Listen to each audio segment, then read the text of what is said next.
नमस्कार, स्वागत है आप सभी का बायजूस एग्जाम प्रेप आईएएस में। और आपका स्वागत है उस साप्ताहिक सर्वेक्षण में अंतर्राष्ट्रीय घटनाक्रम के, जिसका संपादन नियोजन हम करते हैं आपकी जरूरतों को ध्यान में रखते हुए जो प्रतियोगी परीक्षाओं में भाग ले रहे हैं। अंतर्राष्ट्रीय संबंधों की दुनिया में शिखर वार्ताओं का, उच्च पदस्थ राज्य प्रमुखों का, सरकार के अध्यक्षों का आपस में मेलजोल बेहद महत्वपूर्ण है।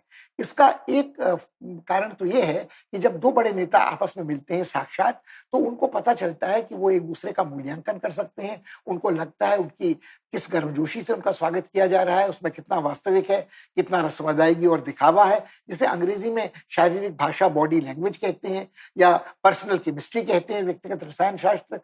जाहिर है कि ये व्यक्तिगत रसायन शास्त्र कितना भी चमत्कारी, कितना भी प्रकट रूप से अद्भुत क्यों न दिखता हो, राष्ट्र हित के ऊपर हावी नहीं हो सकता है। अंततः दो देशों के जो संबंध हैं, वो राष्ट्र हितों के संयोग या उनके संघर्ष या टकराव के आधार पर ही संपादित होते हैं। पर फिर भी जब दो शिखर के नेता मिलते हैं, तो उनको अपनी उलझी गुत्थियां सुलझाने में मदद मिलती है। और एक बात और हमें ध्यान में रखने की है कि जब इस तरह की शिखर वार्ताओं का आयोजन होता है, तो ऐसा नहीं होता है कि अकस्मात दो बड़े देशों के नेता, शिखर के नेता, राज्याध्यक्ष या शासनाध्यक्ष मिलते हैं। इसकी तैयारी हफ्तों से होती है, राजनयिक करते हैं, एजेंडा तैयार होता है और ये वार्ता सफल हो, इसकी काफी तैयारी की जाती है। अंतर्राष्ट्रीय शक्ति समीकरणों के बदलने के अनुसार इन वार्ताओं का महत्व भी ऊपर नीचे होता रहता है। कोविड महामारी की चपेट के कारण ये प्रत्यक्ष राजनय काफी बाधित हो गया था और ये वार्ताएं वर्चुअल माध्यम से होती थी, कल्पित क्षेत्र में होती थी, डिजिटल माध्यम से होती थी। मगर जब से थोड़ी आदमी को, मनुष्य जाति को दहशत से मुक्ति मिली है इस महामारी की, वैश्विक महामारी से, तो ये व्यक्तिगत राजनय फिर से शुरू हो गया है। हाल के दिनों में भारत में अनेक उच्च पदस्थ विदेशी मेहमान आए थे और अब भारतीय प्रधानमंत्री ने भी पुनः अपनी उन विदेश यात्राओं का दौर शुरू कर दिया है, जिसके लिए वो प्रख्यात हैं और ताबड़तोड़ राजनय के द्वारा वो भारत को अंतर्राष्ट्रीय मंच पर उसकी खोई प्रतिष्ठा वापस दिलाने का प्रयास निरंतर करते रहे हैं। अभी हाल उन्होंने इस तरह का एक दौरा किया जो 2 दिवसीय 3 देशों का था और कुछ उनके आलोचकों को इस बात से आपत्ति थी कि क्यों इस तरह के दौरे की, तूफानी दौरे की जरूरत थी, क्योंकि 2 दिनों में 3 देशों की यात्रा से आखिर क्या हासिल होता है। मगर यदि आप देखें तो जैसा हमने कहा कि इन यात्राओं की तैयारी बहुत पहले से की जा रही थी और सोच समझ कर की जा रही थी। प्रधानमंत्री ने अपनी मंजिलों में उन देशों को चुना जो अक्सर उपेक्षित रह जाते हैं या जहां कोई महत्वपूर्ण परिवर्तन हुआ है। वो पहले जर्मनी पहुंचे, जहां नए चांसलर शोल्स ने पदभार हाल में ग्रहण किया है और उनकी जो विदेश मंत्री हैं, जो हरित पार्टी की हैं और वो मौसम बदलाव की राजनीति के प्रति काफी प्रतिबद्ध हैं, रचनात्मक पहल करती रहती हैं। तो प्रधानमंत्री की जो प्राथमिकता मौसम बदलाव की राजनीति को लेकर है, उसमें भारत की क्या भूमिका होगी, उसको देखते हुए ये काफी महत्वपूर्ण मुकाम था। और एक और पक्ष था, यूरोपीय देशों में एक ही बड़ी शक्ति जर्मनी ऐसी थी जो अपने थोड़ा निर्णय लेने में हिचक रही थी कि रूस की गैस के प्रति जो निषेध लगाया जा रहा है, उसकी अपनी निर्भरता इतनी ज्यादा थी कि उसने अमेरिकी दबाव में नॉर्ड 2 स्ट्रीम को तो स्थगित कर दिया, मगर उसने कुछ मोहलत चाहिए थी कि रूस से जो गैस का आयात होता है वो कुछ महीनों में ही बंद किया जाए, ये मोहलत उसे दी जाए। तो इस कारण थोड़ा मतभेद जर्मनी और बाकी यूरोपीय देशों के बीच में था और प्रधानमंत्री के ऊपर इस तरह का दबाव निरंतर पड़ रहा था कि क्यों वो, भारतीय प्रधानमंत्री के ऊपर, कि क्यों वह जो रूस का की भर्त्सना वाले अंतर्राष्ट्रीय प्रस्ताव पारित हो रहे हैं, उनमें बार-बार अनुपस्थित रह रहे हैं, साथ एक बड़े जनतंत्र के रूप में रूस के विरुद्ध नहीं दे रहे हैं। तो एक दो तरह के पक्ष थे कि मानवाधिकारों को लेकर, शरणार्थियों को लेकर, युद्ध अपराधों को लेकर भारत की जो स्थिति थी, वो यूरोपीय समुदाय की स्थिति से थोड़ा भिन्न थी और जर्मनी को समझाना कि भारत के हित किस प्रकार के हैं। जर्मनी जिस तरह गैस पर निर्भर है रूस के ऊपर, उसी तरह भारत की निर्भरता सैनिक साज सामान की खरीद फरोख्त पर उसके ऊपर थी। एक पक्ष ये था। वहां से जब वो डेनमार्क गए, वो डेनमार्क सिर्फ एक देश में नहीं गए। डेनमार्क में एक नॉर्डिक देशों का शिखर सम्मेलन आयोजित हुआ, जिसमें भारतीय प्रधानमंत्री ने शिरकत की और उसमें बाकी जो नॉर्डिक समूह के देश हैं, जिनमें आइसलैंड है, जिसमें फिनलैंड है, जिसमें नॉर्वे है, जिसमें स्वीडन है, ये सब वहां आइसलैंड समेत शामिल थे और इन सारे देशों के प्रधानमंत्रियों के साथ भारतीय प्रधानमंत्री विचार विमर्श कर सके। यहाँ भी मौसम बदलाव की राजनीति थी, यहाँ टेक्नोलॉजी के हस्तांतरण की बात थी और यहाँ आर्कटिक क्षेत्र में जो कुछ हलचल निकट भविष्य में हो सकती है, उसको लेकर भी चिंता की गई थी। इनका विस्तार से हम चर्चा करेंगे आने वाले समय में। मगर अभी जो इसके बाद भारतीय प्रधानमंत्री ने अपनी यात्रा के अंतिम पड़ाव पे पहुंचे फ्रांस, जहां अभी-अभी पुनर्निर्वाचित हुए हैं राष्ट्रपति मैक्रोन, और भारतीय प्रधानमंत्री पहले ऐसे विदेशी हस्ती थे जिनका स्वागत फ्रांस में किया गया, और फ्रांस के साथ भी बहुआयामी जो भारत के राजनीतिक संबंध है, उनका चर्चा हुआ। तो एक तरह से भारत जो यूरोपीय समुदाय के साथ उसके संबंध है, उनको अलग देख रहा है, और जो यूरोप की बड़ी शक्तियां हैं, जो प्रभावशाली शक्तियां हैं, फ्रांस और जर्मनी, जहां सत्ता परिवर्तन न कहिए मगर एक नया दौर शुरू हुआ है राजनीति का, उसमें भारतीय प्रधानमंत्री ने व्यक्तिगत रूप से देखा क्या हो सकता है, और जो उपेक्षित हिस्सा यूरोप का रह जाता है, नॉर्डिक उत्तरी यूरोप वाला, वहां भी उन्होंने पेशकश की। ये सारी बातें बेहद महत्वपूर्ण है। इसके अलावा हमारे पड़ोस में जो कुछ घटनाक्रम हो रहा है वो चिंताजनक है, जिस पर हम दृष्टिपात इस बार करेंगे। श्रीलंका में आर्थिक जो संकट था वो भयंकर राजनीतिक संकट में बदल रहा है, अराजकता की कगार पर यह पड़ोसी देश पहुंच चुका है। वहां क्या हो रहा है कहना कठिन है, भारत इसके प्रति उदासीन नहीं रह सकता। इसके अलावा जो कुछ चुनाव स्थानीय कायकों कारकों के निकायों के हुए हैं यूनाइटेड किंगडम में, उसमें उत्तरी आयरलैंड में सेन फेन, जो कभी एक बिल्कुल आतंकवादी संगठन माना जाता था, उसका बहुमत हासिल किया है। स्कॉटलैंड में भी जिस पार्टी ने बहुमत हासिल किया है, वो माना माना जाता है कि स्कॉटलैंड को यूनाइटेड किंगडम से अलग करने की समर्थक पार्टी है। और इसके अलावा खुद इंग्लैंड में बहुत अपने महत्वपूर्ण जो उनके गढ़ थे वो ढह गए हैं, और बोरिस जॉनसन जो अब तक थोड़ी राहत महसूस कर रहे थे, उन पर दबाव बढ़ा है। उनकी पार्टी में उनका नेतृत्व अक्षम साबित हो रहा है परित्याग के लिए। देखिए वहां क्या होता है। और बिल्कुल पड़ोस में चीन में जो कुछ घटता है उसके प्रति हम अपनी आंखें नहीं मूंद सकते हैं। चीन ने कोविड के बाद भी लगभग 4-4.5% की आर्थिक विकास दर दर्ज कराई थी, जो चीन के अपने पैमाने के अनुसार थोड़ी कम थी, मगर बाकी देशों की तुलना में काफी अच्छी थी। मगर क्या चीन यह दर बरकरार रख सकता है? क्योंकि चीन की जो दूसरी नीति है, चीन इस समय एक और लहर की चपेट में है, सुनामी जैसी कोविड की, और उसने ज़ीरो कोविड की जो रणनीति अपनाई है कि बिल्कुल लॉकआउट करने की, उसका क्या प्रभाव उसकी अर्थव्यवस्था पर पड़ेगा, जिसको लेकर वहाँ थोड़ा असंतोष, आक्रोश भी पनप रहा है। और खासकर जो उसका मैन्युफैक्चरिंग सेक्टर था और उसका जो संरचनात्मक ढांचे का निर्माण करने वाली कंपनियां थी, उन पर इसका काफी बुरा असर पड़ रहा है, और चीन को देर सवेर इसका सामना करना पड़ेगा। उसका क्या प्रभाव बाकी दुनिया पर पड़ेगा, ये हम लोगों के लिए विचारणीय विषय होगा।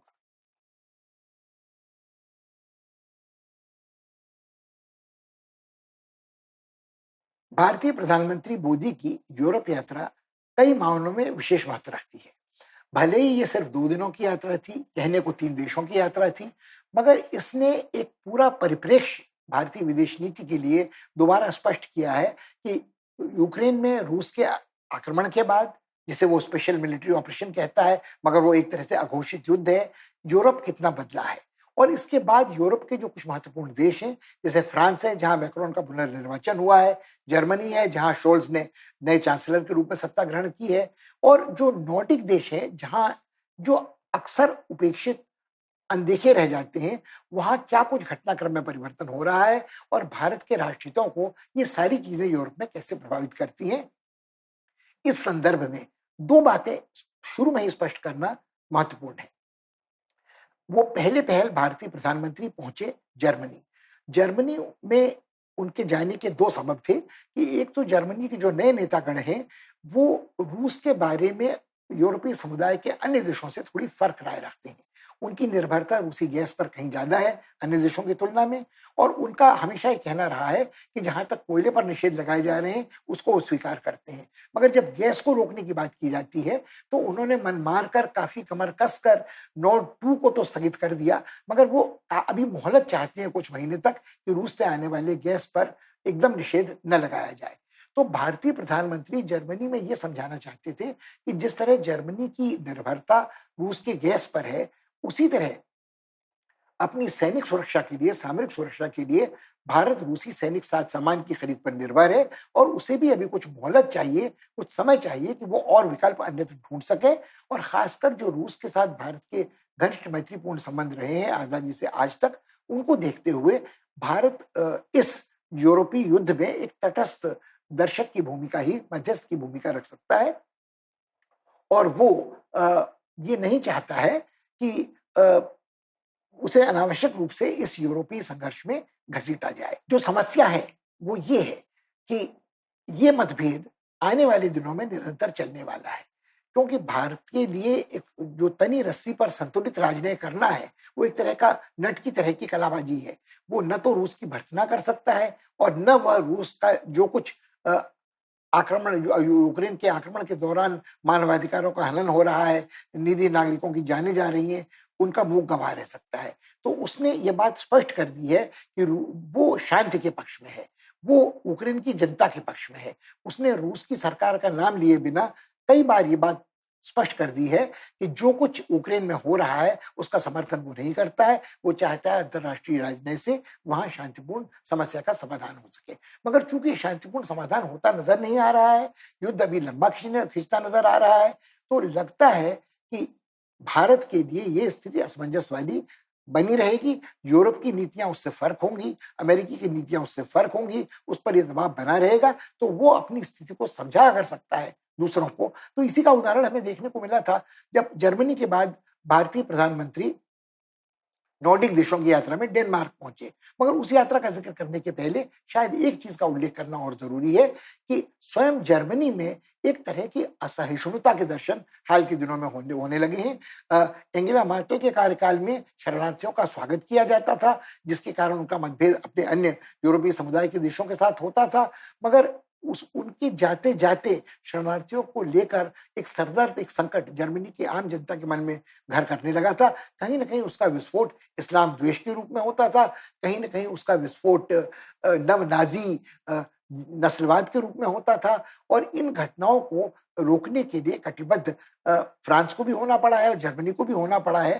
तो कहीं ना कहीं ये जो दोहरे मानदंड शरणार्थियों को लेकर, यूरोपीय शरणार्थियों को लेकर, जिनका बाहें खोलकर स्वागत हर यूरोपीय देश ने किया है, और उन शरणार्थियों का जो विधर्मी हैं, जो दूसरी नस्ल के हैं, जो सांस्कृतिक विरासत के साझेदार नहीं है, तो ये पाखंड जो है, जो भारत पर बार बार इस तरह के आरोप लगाए जाते रहे हैं, रोहिंग्या शरणार्थियों को लेकर, या अल्पसंख्यकों के अधिकारों के हनन को लेकर, या अभिव्यक्ति की स्वतंत्रता को लेकर, या धर्मनिरपेक्षता को पूर्णतः निर्वाह न करने को लेकर, तो बहुत शालीनता के साथ ये अवसर था जब परोक्ष रूप से ही भारतीय प्रधानमंत्री और भारतीय राजनयिक ये आईना अपने जर्मन मेजबानों को दिखा सकने की स्थिति में थे। जर्मनी के साथ टेक्नोलॉजी के क्षेत्र में सहकार की बहुत संभावनाएं हैं, मगर उसके बारे में बातचीत बाद में। अभी भारत अपनी स्थिति जर्मनी को समझाकर ये स्पष्ट करना चाहता था कि जो जर्मनी की विदेश मंत्री हैं, जो हरित पार्टी की हैं और मौसम बदलाव की राजनीति की बात के लिए बहुत सक्रिय रही हैं, कि भारत भी प्रतिबद्ध है मौसम बदलाव की राजनीति के लिए। भारत की विशेष भूमिका क्वाड्स में भी इस मौसम बदलाव की राजनीति के लिए तय की गई है। तो भारत, चाहे वो कॉप 26 हो ग्लासगो वाली, या उसके पहले पेरिस का शिखर सम्मेलन हो कुछ वर्ष पहले वाला, जिसको तहस नहस किया था पूर्व राष्ट्रपति अमेरिका के ट्रंप ने, तो भारत ये चाहता है कि जर्मनी के साथ उसका सहकार मौसम बदलाव की राजनीति में, वैकल्पिक ऊर्जा के विकास में, टेक्नोलॉजी के हस्तांतरण में, शरणार्थियों की समस्या के समाधान में और अंतर्राष्ट्रीय आतंकवाद के प्रति बराबर संतुलित रहे। और जर्मनी वाले भारत के हितों को समझें, उनके प्रति संवेदनशील रहें, और भारत इसी तरह की समझदारी का एक दृष्टिकोण जर्मनी के प्रति रखे। भले ही जर्मनी असहमत नजर आता हो अपने बाकी सदस्य देशों के साथ यूरोपीय समुदाय की। जर्मनी से भारतीय प्रधानमंत्री डेनमार्क पहुंचे और वहां दूसरे नॉर्डिक शिखर सम्मेलन का आयोजन किया गया था। हमने ये बात पहले भी की है कि ये एक देश की यात्रा नहीं थी। पहला नॉर्डिक शिखर सम्मेलन 2018 में आयोजित किया गया था, और कोविड के कारण इसका सालाना अधिवेशन नहीं हो सका। अब हम ये आशा करते हैं कि ये गतिरोध टूटेगा और हर वर्ष शायद ये सम्मेलन संपन्न हो सकेगा। इसके बारे में एक विशेष उल्लेखनीय बात यह है कि इस तरह का नॉर्डिक देशों का जो शिखर सम्मेलन और वार्ताओं का दौर है, वो सिर्फ या तो भारत के साथ होता है या अमेरिका के साथ होता है। तो निश्चित रूप से भारत ने अपने लिए यूरोप में एक नई जमीन तलाश की है, जहां भारत अकेला ऐसा बड़ा देश है, बड़ा जनतंत्र है। और ये जो नॉर्डिक देश है, ये डेनमार्क है, आइसलैंड है, फिनलैंड है, नॉर्वे है, स्वीडन है, इन सब देशों के जीवन का स्तर बहुत ऊंचा है। यहाँ जो जीवन की अपेक्षा है वो भी बहुत कई साल वर्षों के ऊपर की है। ये सारे देश कल्याणकारी, समाजवादी, समाज कल्याणकारी राज्य हैं। यहाँ कर बहुत महंगे हैं, मगर चिकित्सा हो, शिक्षा हो, रोजगार हो, इसके बारे में नागरिकों को चिंतित नहीं होना पड़ता है। नागरिकों की संख्या कम है, मगर उनमें नस्लवादी समरसता है। तो एक तरह से थोड़ा उनके मन में हिचक बाहरी प्रवासियों के अपने देश में आने की है।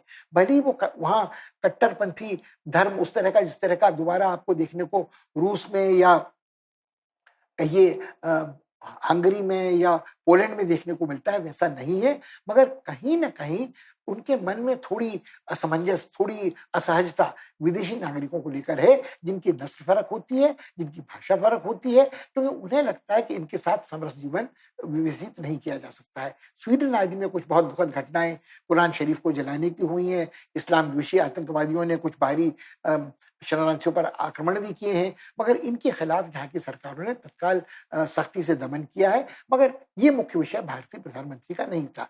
भारतीय प्रधानमंत्री की जो चिंता के मुख्य विषय हैं, वो ये हैं कि मौसम बदलाव की राजनीति का जो सीधा हमारा सामंजस्य हो सकता है, वो इन देशों के साथ है। क्योंकि यही वह देश हैं जिनके ऊपर तपती धरती का असर सबसे पहले होने वाला है। यदि धरती का तापमान 1.5 सेल्सियस से ऊपर बढ़ता है औद्योगिक काल से, तो जो बर्फ पिघलेगी उत्तरी ध्रुव की, थोड़े समय के लिए मौसम बदलेगा, इनको राहत गर्मी की मिल सकती है। मगर जो 6 महीने का दिन और 6 महीने की रात वाले देश थे, उनकी पूरी जीवन शैली ही नष्ट और तहस-नहस हो जाएगी। तो भारत जितना सक्रिय है मौसम बदलाव की राजनीति में, उसको देखते हुए इन इन देशों के साथ सहकार, वो मौसम बदलाव की राजनीति हो, वो हरित ऊर्जा हो, बेहद महत्वपूर्ण बन जाते हैं। हमने चर्चा किया इन देशों के उच्च जीवन यापन स्तर का, इनकी जनतांत्रिक विरासत का। हमको शायद ये भी नहीं भूलना चाहिए कि भारत की गुटनिरपेक्ष नीति की तरह यहाँ के देशों की भी नीति गुटनिरपेक्ष नहीं थी, मगर फिनलैंड जैसे देश थे जिन पर तटस्थता आरोपित थी। तो स्वीडन ने वैकल्पिक रूप से इसे स्वीकार किया था। फिनलैंड पर फिनलैंडाइजेशन जो शब्द है, उसका अर्थ ही है था कि आरोपित तटस्थता। आप वो गुट निरपेक्षता में अपने राष्ट्रहित के अनुसार, अपने विवेक के अनुसार निर्णय लेते हैं। गुट निरपेक्षता में यह सामरिक स्वायत्तता, स्ट्रेटेजिक ऑटोनॉमी आपके पास नहीं रहती। तो फिनलैंडाइजेशन एक तरह का अभद्र अशालीन शब्द माना जाता रहा है, मगर अभी हाल फिनलैंड की संसद की रक्षा समिति ने प्रस्ताव पारित किया है कि फिनलैंड को नाटो की सदस्यता पर विचार करना चाहिए। और ये एक बड़ा रोचक प्रश्न है, क्योंकि इसी प्रश्न को लेकर वो रूस ने आक्रमण किया था यूक्रेन पर। यूक्रेन की संप्रभुता का उल्लंघन करते वक्त रूस के पास जो दलील थी वो ये थी कि यूक्रेन के नेताओं ने नाटो की सदस्यता स्वीकार करने की पेशकश की थी। वो यूरोपीय समुदाय के सदस्य बनना चाहते थे और उनके आमंत्रण पर नाटो ने अपनी सेनाएं बिल्कुल उनकी सरहद पर तैनात कर दी थी, जो रूस की राष्ट्रीय सामरिक सुरक्षा के लिए, उसकी अखंडता के लिए खतरा पैदा कर रही थी। अब ये तर्क किसका पक्ष सही है और किसने बचाव के लिए उन सेनाओं को अपने लिए बुलाया था, ये एक अलग पक्ष है। मगर यदि यूक्रेन के पास नाटो की सेनाओं के तैनाती के कारण रूस उत्तेजित था, तो क्या रूस अब आज स्वीकार करेगा यदि फिनलैंड नाटो का सदस्य बनता है? क्योंकि फिनलैंड में यदि नाटो की सेनाएं आती हैं और फिनलैंड को नाटो का संरक्षण मिलता है सामरिक, तो बिल्कुल सेंट पीटर्सबर्ग के पास रूसी सीमा पर वो सेनाएं तैनात हो जाएंगी। तो क्या रूस इसको बर्दाश्त करेगा? रूस ने हाल के दिनों में कुछ जंगी जहाजों को उड़ाया है स्वीडन के ऊपर, फिनलैंड की सरहद के पास से। ये एक तरह का भयादोहन का प्रयास माना जाता है। और स्वीडन में भी इस तरह की पेशकश अब शुरू हो रही है कि क्या उसको भी समय रहते नाटो की सदस्यता स्वीकार नहीं कर देनी चाहिए। यदि उस नाटो का सदस्य बन जाता है, तो वो सुरक्षा कवच शायद उसे पुतिन और रूस के आक्रमणकारी दुस्साहसिक कार्यक्रमों से बचाने में सहायक हो सकता है। भारत की कोई इच्छा किसी सैनिक संगठन को बनाने की, उसको पुष्ट करने की कभी नहीं रह हो सकती है।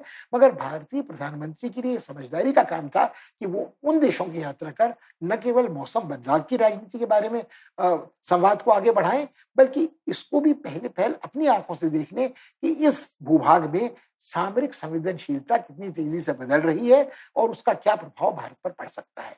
इन देशों की कुछ और तकनीकी क्षमताएं हैं जिनका उल्लेख करना भी जरूरी है। इन देशों में, नॉर्वे में, डेनमार्क में, स्वीडन में, जिसे मेरीन इकोसिस्टम कहते हैं, सागर गर्भ का जो पर्यावरण होता है, पारिस्थितिकी होती है, उसके बारे में इनकी विशेषज्ञता बेहद महत्वपूर्ण है।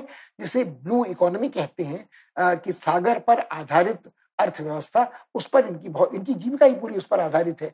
और आज कई लोगों का ये मानना है कि आने वाले वर्षों में जो मानव जाति की खाद्य सुरक्षा की समस्या है, उसे सागर ही पूरा कर सकता है। सागर के गर्भ में न केवल दुर्लभ, महँगे सामरिक महत्व के खनिज हैं, बल्कि वो मछलियाँ हैं और ऐसे जीव-जंतु हैं, जिनको यदि हम नष्ट नहीं करते हैं, उनकी खेती यदि हम एक तरह से सतत विकास के साथ करते हैं, तो वो हमारी ऊर्जा, खाद्य की सुरक्षा को बहुत देर तक हम उन पर निर्भर रह सकते हैं। चीन इसके लिए बहुत पहले से प्रयत्नशील है और उसको इस बात की चिंता नहीं है कि सागर के गर्भ में जो ये सामग्री है, खाद्य सामग्री, उसका आने वाली पीढ़ियों को लाभ होगा या नहीं होगा। वो मनमाने ढंग से उसका उत्खनन करता है और कोई शब्द इसके लिए है नहीं। चाहे वो दक्षिण हिंद महासागर हो, हिंद महासागर हो या प्रशांत महासागर हो। मगर इन देशों के साथ भारत ये सहकार कर सकता है कि वो वैज्ञानिक शोध भी और वो ब्लू इकोनॉमी, जो नीली अर्थव्यवस्था है, सागर गर्भ पर आधारित संसाधनों पर, उसका भी विकास कर सके। भारत की सागर तटवर्ती सीमा रेखा बहुत लंबी है। अरब सागर हो, बंगाल की खाड़ी हो, हिंद महासागर हो, भारत की पहुंच सागर के बहुत दूर-दराज के हिस्सों तक है। इसके अलावा आर्कटिक प्रदेश में जो सामरिक संवेदनशीलता बढ़ रही है, रूस ने वहां सैकड़ों मीटर जमीन बर्फ के नीचे परमाणविक पनडुब्बियां भेजकर परीक्षण शुरू किए हैं, तोड़फोड़ शुरू की है। कुछ लोगों का कहना है कि उन पनडुब्बियों की गतिविधियों के कारण भी यहाँ मौसम बदलाव हो रहा है। मगर जो आइस ब्रेकर जहाज है वो रूस के पास ही है और उसी के पास वो क्षमता है कि वो वहां जाकर आर्कटिक क्षेत्र में वैज्ञानिक शोध भी कर सके और वहां के आर्थिक संसाधनों पर कब्जा भी कर सके और वहां की सामरिक संवेदनशीलता का भी लाभ अपने हित में उठा सके। अब ये जो जो नॉर्डिक देश हैं, ये इनके पास इस तरह की टेक्नोलॉजी जमी बर्फ के नीचे शोध की भी है, मगर जाहिर है कि उनके पास उस तरह की सैनिक सामर्थ्य नहीं है कि वो रूस का मुकाबला या रूस के साथ मुठभेड़ कर सकें। कनाडा के पास एक हद तक एक क्षमता है, मगर कनाडा अपने आप में वहां कुछ नहीं कर सकता है जब तक अमेरिका उसके लिए बिल्कुल तैयार न हो। अमेरिकी राज्य अलास्का जुड़ा हुआ है इस क्षेत्र के साथ लगभग, तो अमेरिका की हमेशा ही पेशकश रहती है, इच्छा रहती है कि वो इस क्षेत्र पर अपनी पहुंच स्थापित कर सके। तो पूर्व राष्ट्रपति ट्रंप ने एक बार ये भी प्रस्ताव किया था कि डेनमार्क, आइसलैंड, ग्रीनलैंड उनको बेच दे, मगर वो सौदा पटा नहीं और आइसलैंड अपनी चिंताओं में फंसा रहा है। तो कुल मिलाकर ये देश जो है, नॉर्डिक देश, अचानक सामरिक संवेदनशीलता की दृष्टि से बेहद महत्वपूर्ण हो गए हैं और भारत के लिए ये जानना महत्वपूर्ण है, किसी और देश के यहाँ हस्तक्षेप के पहले, कि भारत के साथ सहकार और सद्भाव और आप कहिए सामंजस्य नीतियों का कहाँ तक हो सकता है। तो इस संदर्भ में ये इन देशों की यात्रा विशेष महत्वपूर्ण समझी जानी चाहिए। इसके बाद भारतीय प्रधानमंत्री फ्रांस गए और कुछ लोगों को भले इस बात से निराशा हो कि जिन परमाणविक पनडुब्बियों का समझौता होना था वो सौदा पूरा नहीं हो पाया, मगर हमें ये बात ध्यान में रखनी चाहिए कि भारत की प्राथमिकता आत्मनिर्भरता को बढ़ावा देने की है। तो यदि भारत आत्मनिर्भरता को रक्षा उत्पादन के क्षेत्र में भी प्राथमिकता देता है, तो भारतीय कंपनियों को वो इसका हिस्सेदार बनाना चाहता है और जिस भी टेक्नोलॉजी का आयात विदेश से कहीं होता है, वो फ्रांस हो, जर्मनी, यूके या अमेरिका, उसको कहीं न कहीं ये शर्त स्वीकार करनी पड़ेगी कि एक सीमा तक उस टेक्नोलॉजी का हस्तांतरण इन भारतीय कंपनियों को भी किया जाए। इसके बारे में कई कंपनियां संकोच करती हैं और इसमें समय लगेगा कि एक दूसरे को आश्वस्त किया जा सके और जल्दबाजी की कोई गुंजाइश नहीं। देर सवेर भारत और फ्रांस के बीच रक्षा सामग्री के सौदों के बारे में भी सहमति प्रकट हो सकती है। हाल फिलहाल जो कुछ हुआ है वो गतिरोध को तोड़ने के लिए यथेष्ट है और फ्रांस की उपस्थिति दक्षिण हिंद महासागर में, हिंद प्रशांत क्षेत्र में, न्यू कैलेडोनिया में और उन लगभग 4 साढ़े 4 लाख फ्रांसीसी नागरिकों पर भी आधारित है जो इस क्षेत्र में रहते हैं और फ्रांस सक्रिय हो रहा है अन्यत्र, चाहे वो अफ्रीका हो, चाहे मध्य पूर्व हो, अपने को एक बड़ी शक्ति के रूप में स्थापित करने के लिए। जो वो चाहता था हमेशा से, एक स्वायत्त विदेश नीति यूरोप की हो, उसके समर्थक मैक्रों रहे हैं। आने वाले दिनों में पता चलेगा कि इसमें फ्रांस की इस स्वायत्त विदेश नीति के साथ कितना सहकार, कितना सामंजस्य भारत का हो सकता है।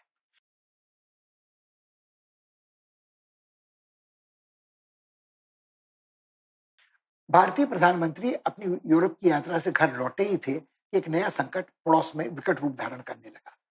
काफी समय से श्रीलंका में आर्थिक संकट चल रहा था।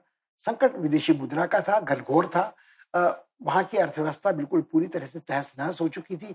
कोविड की चपेट में आने के पहले ही उसका ह्रास शुरू हो गया था, जो बहुत बड़ी कीमत उसे वर्षों चले गृहयुद्ध की चुकानी पड़ी थी। उसके कारण पर्यटक वहाँ नहीं जा रहे थे, मगर कोविड के कारण तो पर्यटन उद्योग पूरी तरह ठप हो गया। और कुछ वहाँ की जो राजपक्सा सरकार थी, उसने कुछ ऐसे निर्णय लिए जो आज वो स्वीकार करते हैं खुद की गलतियाँ थी। उन्होंने चीन से बड़े मात्रा में ऋण लिया संरचनात्मक ढांचे के विकास के लिए।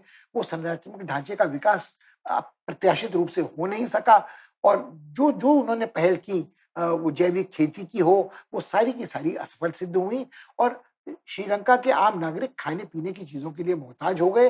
वो अनाज हो, वो ईंधन हो, वो प्राण रक्षक दवाइयाँ हों, और विदेशी मुद्रा के अभाव में न तो ईंधन का आयात हो सकता था, न प्राण रक्षक दवाइयों का, न रासायनिक उर्वरकों का, और कई-कई घंटे तक बिजली बंद रहती थी, तो कल कारखाने भी बंद हो गए। ऐसी स्थिति में पर्यटकों का वापस लौटना श्रीलंका लगभग असंभव था।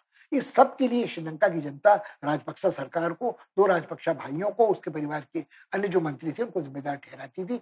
धीरे-धीरे उनका आक्रोश बढ़ता गया और जन आंदोलन का रूप लेने लगा, और हड़तालें होने लगीं। इस सब के कारण श्रीलंका की जो छवि थी, वो बद से बदतर हो गई, और ऐसी स्थिति में ज़ाहिर है, श्रीलंका की सरकार का जो कहना था कि जब तक ये सब आलोचना आंदोलन चलते रहेंगे, तब तक आखिर कौन श्रीलंका को ऋण देगा। मगर श्रीलंका की असली समस्या ये थी कि जिन्हें कहते हैं कि जो सॉवरेन डेट्स होते हैं, जो सरकार गारंटी करती है कि जो उधार वो लेगी, उनका कम से कम सूद नियमित रूप से लौटाया जा सकेगा। जब वो लौटाने में असमर्थ होती है, तो उसके लिए बाहर से कोई भी ऋण लेना या ऋण को आगे-पीछे करना, उसकी भरपाई की दर असंभव होता जाता है। तो ये स्थिति श्रीलंका की थी। और भारत ने पूरी कोशिश की थी कि श्रीलंका को इस संकट से उबारने में जो कुछ उससे हो सकता है वो करे। पहले वैक्सीन मैत्री दी गई, फिर उसके बाद तेल के आयात के लिए विदेशी मुद्रा का ऋण दिया गया, फिर विदेशी मुद्रा का ऋण बढ़ाया गया, लाइन ऑफ क्रेडिट बढ़ाई गई कि वो खाद्यान्न भी आयात कर सके, प्राण रक्षक औषधियां भी भेजी गई। मगर कुल मिलाकर ये चीज काफी नहीं थी। मगर जब ये श्रीलंका की सरकार ने फैसला किया कि वो आईएमएफ से ऋण लेगी, और चाहे इसके लिए पहले वो निरंतर इसके लिए मना कर रही थी कि जब आईएमएफ से ऋण लेगी और कुछ शर्तें मंजूर करेगी, अर्थव्यवस्था पर लागू करेगी, उसका भार शायद आम जनता पर पड़ेगा, मगर देर सवेर इस संकट से मुक्ति पाई जा सकेगी। अभी ये वार्ताएं चल ही रही थी कि वहां के संकट ने एक राजनीतिक विस्फोट का रूप ले लिया। वहां के नागरिकों के जो आंदोलन हो रहे थे, उन्होंने घेराबंदी कर दी राजपक्षा के सरकारी निवास स्थान की, संसद की, और दुर्भाग्यपूर्ण स्थिति ये हुई कि बड़ी देर के बाद राजपक्षा जो राष्ट्रपति हैं, जो छोटे भाई हैं, इस बात के लिए तैयार हुए कि उनके जो बड़े भाई हैं, जो पूर्व राष्ट्रपति महिंदा राजपक्षे हैं, जो प्रधानमंत्री थे, वो इस्तीफा दे देंगे। उन्होंने इस्तीफा तो दे दिया, कुछ और मंत्रियों ने इस्तीफा दे दिया, मगर इससे जनता का गुस्सा शांत नहीं हुआ। उन्होंने कहना शुरू किया कि राष्ट्रपति को स्वयं इस्तीफा देना चाहिए और घर लौट जाना चाहिए। राष्ट्रपति ने कोशिश की एक साझा सरकार अपने विरोधियों के साथ, प्रतिपक्ष के साथ बनाए, मगर इसके लिए कोई राजी नहीं हुआ। उनके वित्त मंत्री ने इस्तीफा दिया, जिसको उन्होंने स्वीकार नहीं किया। अंत में उन्होंने आपातकाल की घोषणा की, मगर आपातकाल के बाद भी स्थिति पर नियंत्रण नहीं पाया जा सका। उन्होंने राशनिंग लागू की, राशनिंग के लिए एक सेना के जनरल को कार्यभार सौंपा, फिर भी कोई स्थिति में फर्क नहीं पड़ा। पिछले सप्ताह जो कुछ घटा वो बेहद दुर्भाग्यपूर्ण था। पता नहीं किस सलाहकार की राय मानते हुए राष्ट्रपति ने जो आंदोलनकारी थे उन पर टियर गैस चलवाई, उन पर रबर वाली गोलियां चलवाई, पानी के फव्वारे छुड़वाए, और उसके बाद लाठियां बरसाई। और इस सब में, इस हलचल में जो मुठभेड़ हुई, उनके जो कुछ पक्षधर, सत्तारूढ़ पार्टी के पक्षधर थे, वो बाहर लोहे की नलियां लेकर आए और आंदोलनकारियों पर टूट पड़े। और इस झगड़े में, इस लड़ाई झगड़े में, दंगे में 7-8 जानें मासूमों की मारी गई। एक सत्तारूढ़ पार्टी के सांसद भी मारे गए। सत्तारूढ़ पार्टी के जो सदस्य हैं, उनके जो समर्थक हैं, उनकी संपत्तियों को नुकसान पहुंचाया गया, उनकी गाड़ियां तालाब में फेंक दी गई, और ये स्थिति काबू में नहीं पाई गई। तो आपातकाल और कर्फ्यू एक बार फिर लागू कर दिया गया, मगर इससे भी स्थिति नियंत्रण पर नहीं आई है। अब हाल ये घोषणा की गई है कि देखते ही गोली मारने का आदेश दिया जाए। सेना को ये छूट दी गई है कि अगर कोई भी व्यक्ति सार्वजनिक संपत्ति को नष्ट करता पाया जाए, तो उसे देखते ही गोली मार दी जाए। और यदि अब इसमें संकट ये है कि राष्ट्रपति स्वयं अपने परिवार के साथ एक नौसैनिक अड्डे पर पहुंच गए हैं, सुरक्षित जगह पर। उन्होंने अपना अपना सरकारी आवास खाली कर दिया है, उन्होंने अपना निजी आवास खाली कर दिया है। वो एक नौसैनिक अड्डे में जाकर जनता की दृष्टि में छुपे बैठे हुए हैं। और अब लोगों को चिंता ये है कि यदि सेना को खुली छूट दी गई है, तो गोटा पर जो आज राष्ट्रपति हैं राजपक्षे, उन पर यह आरोप बहुत पहले से लगाए जाते रहे हैं कि जब उन्होंने लिट्टे पर भी विजय प्राप्त की थी, तो उन्होंने बड़ी बर्बरता से, क्रूरता से, अमानवीय तरीके से मानवीय अधिकारों का उल्लंघन किया था, जघन्य अपराध किए थे और ये आक्षेप उन पर लगते रहे हैं, जिनसे वो मुक्त अब तक नहीं हो सके हैं। अब यदि वो एक बार फिर ये कहते हैं कि हमने सेना के हवाले देश को कर दिया है, तो ये स्थिति फिर लगभग वो होगी कि इस समय लगभग पूरा देश, चाहे वो सिंहली हो, चाहे वो तमिल हो, चाहे वो ईसाई हो, चाहे वो मुस्लिम हो, उनके खिलाफ खड़े हुए हैं राजपक्षा परिवार के।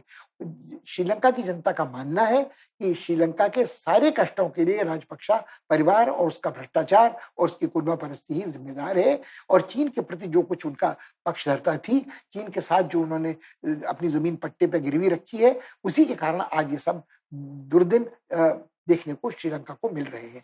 दुर्भाग्यपूर्ण स्थिति ये है कि एक बार फिर सिंहल नस्लवाद को बढ़ावा देने के लिए कुछ बौद्ध भिक्षुओं तक को अपने समर्थन के लिए राजपक्षा और उनकी पार्टी ने सड़कों पर उतारा है।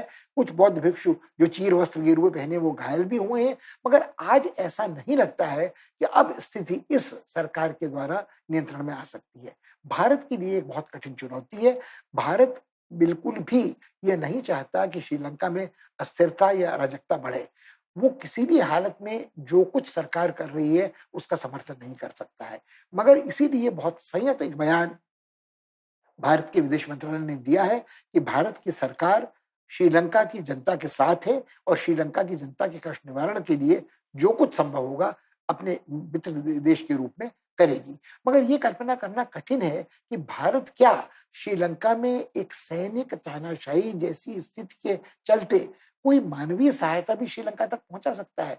ये देखने वाली चीज होगी कि आने वाले 2-4 दिनों में स्थिति कितनी बदलती बिगड़ती है, किस सीमा तक सेना और पुलिस के अधिकारी उन आदेशों का पालन करते हैं जो एक नौसैनिक अड्डे में छुपा जनता का समर्थन बिल्कुल खो चुका, उनके विरुद्ध एक अविश्वास प्रस्ताव पारित होने वाला था संसद में, जिसको टालने के लिए सब घटनाक्रम हो रहा था, इसके चलते उसका समर्थन उनको मिल सकता है। यदि सेना और पुलिस के कोई भी अधिकारी ये तय करते हैं कि अब वो एक उस सरकार का समर्थन करने को राजी नहीं है जिसने देश को इस हालत में पहुंचाया है, तो हमें लगता है कि ये स्थिति चिंताजनक होगी।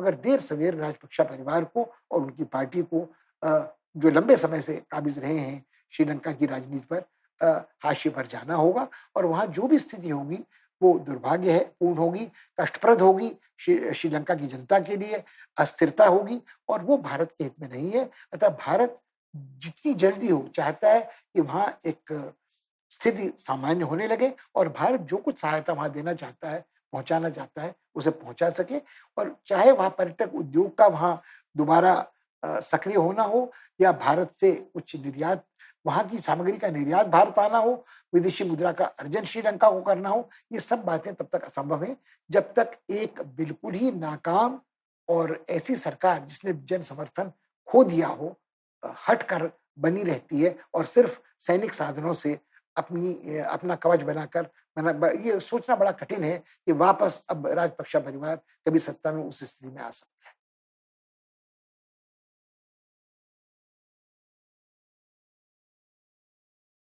समय आ गया है कि अब हम फिर पश्चिम की ओर अपनी नजरें फेरें।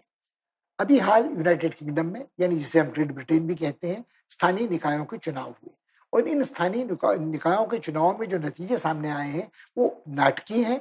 ऐसा नहीं है कि वो अप्रत्याशित हैं, मगर किसी ने भी ये नहीं सोचा था कि ये इतने प्रचंड रूप से सत्तारूढ़ पार्टियों के विपक्ष में होंगे। सबसे पहले उल्लेखनीय है उत्तरी आयरलैंड में सेन फेन का राजनीतिक मंच पर एक बहुमत के रूप में प्रकट होना।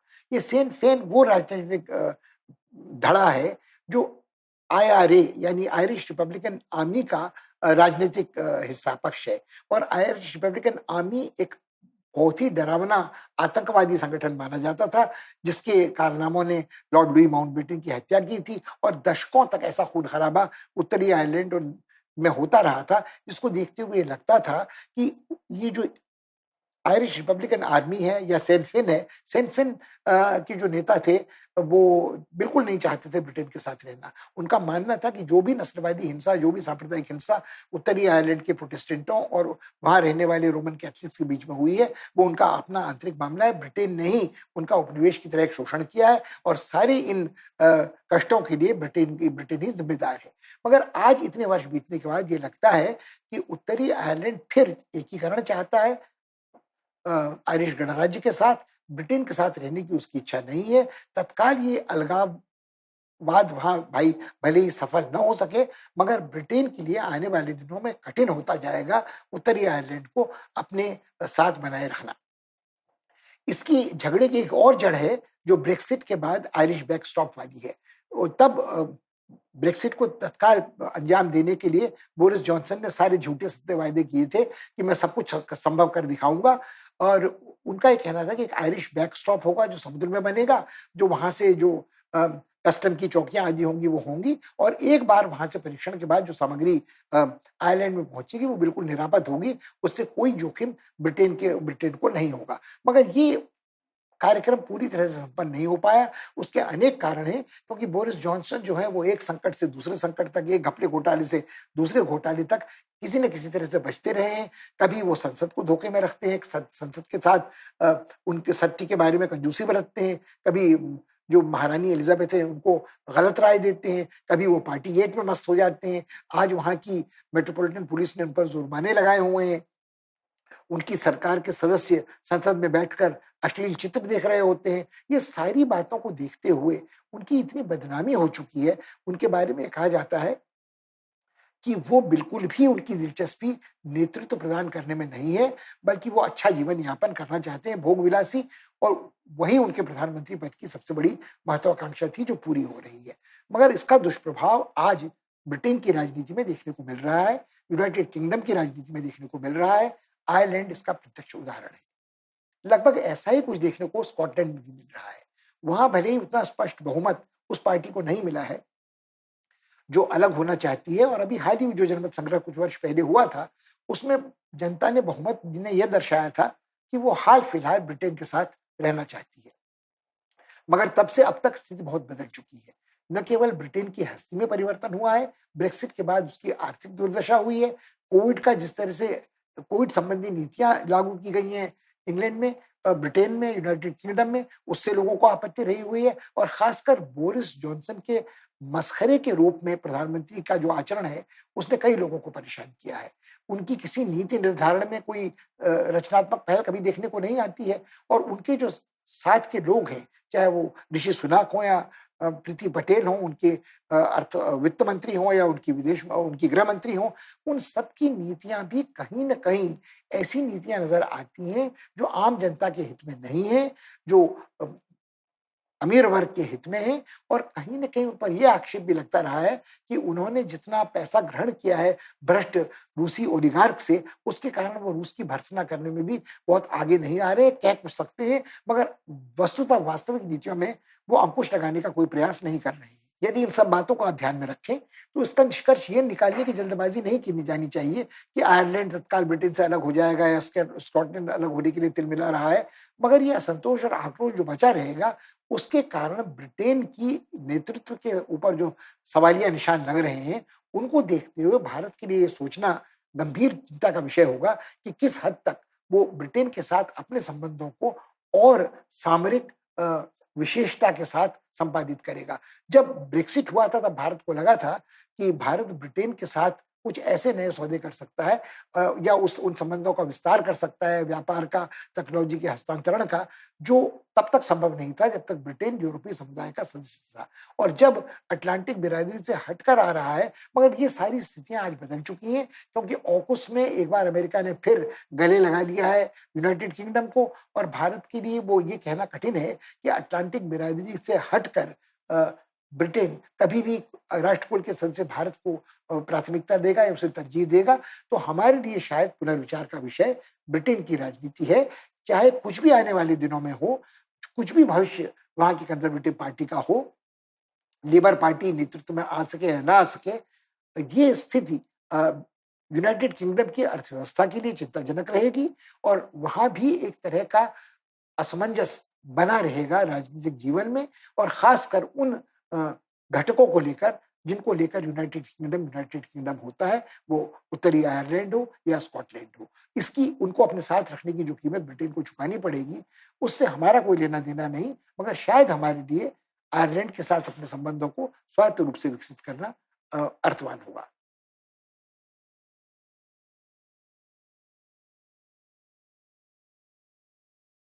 अंतर्राष्ट्रीय विशेषज्ञों का ध्यान हाल के दिनों में चीन पर केंद्रित रहा है। इसके 2 कारण हैं। चीन ने अपने आर्थिक विकास की दर की जो घोषणा की है, वो 4 साढ़े 4% की है और चीन के अपने हिसाब से वो थोड़ी कम बैठती है, मगर दुनिया के बाकी अन्य देशों की तुलना में जो कोविड की चपेट में आने के बाद अपनी अर्थव्यवस्था को दोबारा पटरी पर लाने की कोशिश कर रहे थे, ये काफ़ी अच्छी दर है। दूसरी चीज़ जो चीन के बारे में लोगों को आशंकित कर रही है, सारी दुनिया जब कोविड की चपेट से बाहर आ रही है, चीन दोबारा कोविड की चपेट में फँस रहा है। वुहान हो या शंघाई, बीजिंग हो, वहाँ एक बहुत आक्रामक ढंग से संक्रमण कोविड का बढ़ रहा है और चीन की जो नीति कोविड से लड़ने की है, उसको ज़ीरो कोविड स्ट्रेटजी कहते हैं। यानी यदि एक जगह भी कोविड का कोई रोगी पाया जाता है, तो चीनी सरकार उसे उसके घर के भीतर लगभग कैद कर देती है। वो पूरी इमारत सील कर दी जाती है, न कोई आदमी वहाँ से बाहर आ सकता है कि संक्रमण फैले, न कोई आदमी भीतर जा सकता है। वहाँ रहने वालों को खाने का सामान, दवाइयाँ, ईंधन आदि घर तक ही पहुँचाया जाता है। थोड़े समय तक तो ये ज़ीरो कोविड रणनीति काम करती नज़र आ रही थी, मगर जब संक्रमण किसी ऐसे शहर में फैलता है, जहाँ की आबादी करोड़ों की हो, जैसे शंघाई हो या वुहान हो या बीजिंग हो, तो कब तक आप ये ज़ीरो कोविड रणनीति का आचरण कर सकते हैं? इसका अर्थ है कि कोई आदमी अपने घर से दफ्तर नहीं जा सकता, कारखाने नहीं जा सकता, फैक्ट्री नहीं जा सकता है। यदि ऐसा होता है, तो फिर आर्थिक क्रियाकलाप जारी कैसे रह सकता है? फिर आर्थिक विकास की दर साढ़े 4% भी कैसे रह सकती है? दूसरा चिंता का विषय ये है कि अब तक ये कहा जाता था कि जो चीन का आर्थिक विकास है वो कोविड के बाद भी इस कारण चलता रहा है अबाध कि वहाँ की जो संरचनात्मक ढांचे का निर्माण करने वाली कंपनियां हैं रियल एस्टेट की, वो उनकी उनके लिए इतना बड़ा बाजार चीन में खुद है। लोग घर खरीदना चाहते हैं, दुकानें बन रही थी, गगनचुंबी अट्टालिकाएं बन रही थी, नए शहरों में संरचनात्मक ढांचे का विकास हो रहा था, सड़कें पुल आदि बन रहे थे। तो उनको यदि चीन की सरकार और चीन की सरकार द्वारा समर्थित बैंक प्रोत्साहित करेंगे, तो वो आर्थिक व्यवस्था को, इस्पात के उद्योग को, सीमेंट के उद्योग को एक तरह से गतिशील बनाए रखेंगे। मगर हकीकत में ऐसा होता नज़र नहीं आ रहा है। उसके 2 कारण हैं। उसका एक कारण तो है कि जो चीन की बड़ी ऐसी कंपनियाँ थीं, उन पर भ्रष्टाचार के आरोप लगे हैं, उन पर अंकुश लगाने की कोशिश चीनी सरकार ने की है, कुछ को बंद कर दिया गया है, कुछ जो बड़े-बड़े उद्योगपति थे, अरबपति, खरबपति अ, जैक मा जैसे अलीबाबा कंपनी के उनके पर खतरे गए हैं और शी जिनपिंग ने अनेक बार ये घोषणा की है कि आर्थिक प्रगति अपने आप में समृद्धि अपने आप में काफ़ी नहीं है, समृद्धि का समतापूर्ण वितरण भी होना चाहिए और सामाजिक ज़िम्मेदारी भी होनी चाहिए, social responsibility and sharing of prosperity. और जो बड़े-बड़े ऐसे फैक्ट्रियाँ थी, शिक्षा चलाने वाली निजी उद्योग थे, उन पर भी प्रतिबंध लगाए गए हैं। अब यदि ये होता है, तो फिर दूसरा सवाल उठ खड़ा होता है, यदि इतने अंकुश लगाए जा रहे हैं, तो ये कंपनियाँ क्या योगदान दे पाएँगी चीन की अर्थव्यवस्था में बाहर से आयात, निर्यात की कमाई से? या बाहर के बाजार से। अब उसमें 2-3 बातें और हैं, एक और सवाल चिंताजनक है कि कुछ सवाल उठाए जा रहे हैं इन कंपनियों की गुणवत्ता पर और भ्रष्टाचार के कारण भी। कुछ चीनी कंपनियाँ जो भवन बनाती थी, उनके भवन गिर जा रहे थे, मिस्र में, कंबोडिया में। अब ऐसी कुछ घटनाएँ चीन में भी सुनने को मिली हैं। शी जिनपिंग के लिए चिंता का विषय है।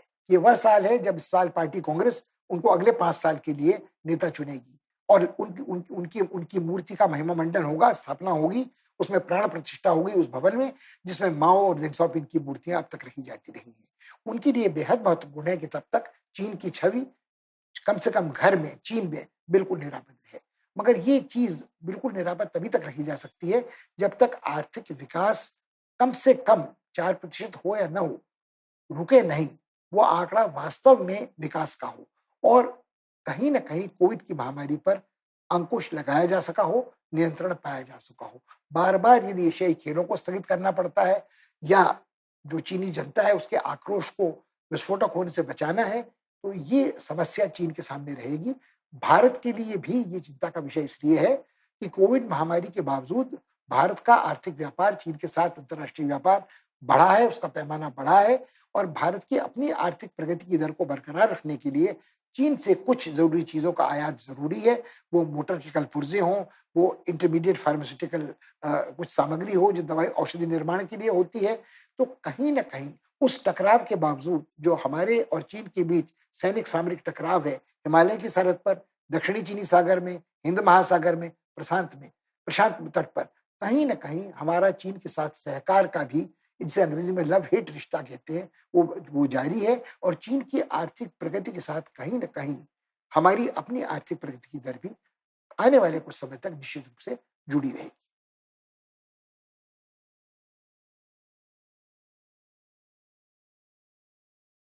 इस बार इतना ही, अगले सप्ताह आपसे फिर मुलाकात होगी, पर तब तक जैसा हम आपसे अनुरोध करते हैं हर बार, जो कुछ हमने आपके साथ साझा किया है, उसको एक बार दोहराइए, ठंडे दिमाग से पूरे जो तथ्य हमने आपके सामने रखे हैं, उनको अपने अनुसार तर्कसंगत तरीके से समझने की कोशिश कीजिए। सबसे बड़ी ज़रूरत अंतर्राष्ट्रीय संबंधों के विश्लेषण में तटस्थ रहने की है।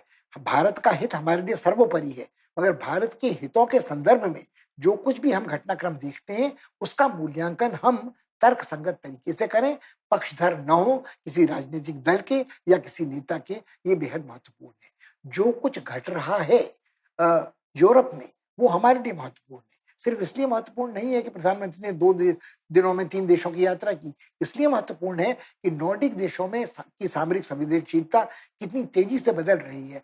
क्या वो नाटो के सदस्य बनेंगे? इसका क्या प्रभाव रूस पर पड़ेगा? और क्या प्रभाव भारत-रूस, भारत-यूरोप संबंधों पर पड़ेगा? और ये देश जो हैं, इनकी जो तकनीकी क्षमता है, वो सागर गर्भ में स्थित जो संपदा है, उसके दोहन के बारे में, टेलीकम्युनिकेशंस के बारे में, जन कल्याणकारी राज्य के बारे में, वैकल्पिक ऊर्जा के बारे में, हरित ऊर्जा के बारे में, आर्कटिक क्षेत्र के वैज्ञानिक शोध के बारे में, मौसम बदलाव की राजनीति के बारे में, ये सब भारत के लिए ऐसे क्षेत्र हैं जहां रचनात्मक सहकार की संभावना काफी ज्यादा है।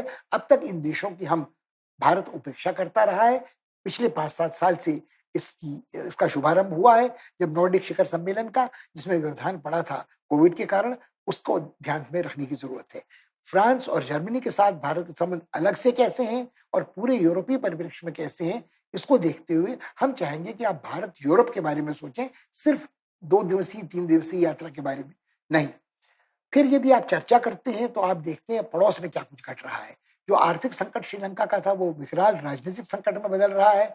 भारत के लिए बेहद महत्वपूर्ण है संयम रखने का, धैर्य रखने का, दूर से देखने का, मगर ज़रूरत पड़ने पर श्रीलंका की जनता की भरपूर सहायता करने का। जो काम बड़ी संयत और सावधानी के साथ भारतीय राजनयिक करता नज़र आ रहा है। मगर यहाँ भी स्थिति बहुत आसानी से आने वाले समय में बदलने वाली नहीं है। हमें धैर्य रखना होगा। यदि आप ब्रिटेन के स्थानीय निकायों के चुनाव के बारे में देखें, तो उसका भी जो वास्तविक महत्व है, वो सिर्फ आयरलैंड या स्कॉटलैंड कब अलग होंगे यूनाइटेड किंगडम से वो नहीं है। क्या ब्रेक्सिट का प्रभाव पड़ा था ब्रिटेन पर? कोविड के कारण वो स्थगित हो गया था। बोरिस जॉनसन का नेतृत्व कितना सक्षम है, कितना अक्षम है, कितने समय तक वो अपनी कुर्सी बचाए रख सकते हैं, ये सारे सोचने लायक विषय हैं। उससे अधिक महत्वपूर्ण प्रश्न हमारे लिए ये सोचने लायक है कि इस घटनाक्रम का सत्ता परिवर्तन यदि कभी वहां होता है किसी दल का, तो क्या प्रभाव भारत पर पड़ेगा या ब्रिटेन और भारत के बीच जो संबंधों की भूमिका है उसमें कोई बदलाव आने वाले दिनों में नहीं होगा, वो यथावत रहेगी, ये भी सोचने लायक है। कई बार भारत में हम लोगों को ये गलतफहमी होती है कि जो प्रवासी भारतीय वहाँ हैं, उच्च पदों पर हैं, वो वहाँ के वित्त मंत्री हों या गृह मंत्री हों, किसी के प्रधानमंत्री बनने की संभावना हो, वो उनकी सारी प्राथमिकता उस देश के नागरिक के रूप में है। वो भारतवंशी, भारत मूल के हों, उनसे बहुत ज़्यादा उम्मीद भारत को नहीं करनी चाहिए, ये हमारा मानना है। इसके अलावा चीन से हम कभी अपनी नज़र हटा नहीं सकते हैं, क्योंकि उनकी आर्थिक प्रगति, आर्थिक विकास दर के साथ हमारी अपनी आर्थिक विकास दर अभिन्न रूप से जुड़ी हुई है। भले उनके साथ हमारा वैर-भाव हिमालयी सरहद पर और दक्षिणी हिंद महासागर पर बरकरार चलता रहेगा। इन सब बातों के बारे में आप सोचते रहिए, अपना मत बनाने की कोशिश कीजिए तर्कसंगत तरीके से। अगली बार मुलाकात तक नमस्कार, धन्यवाद।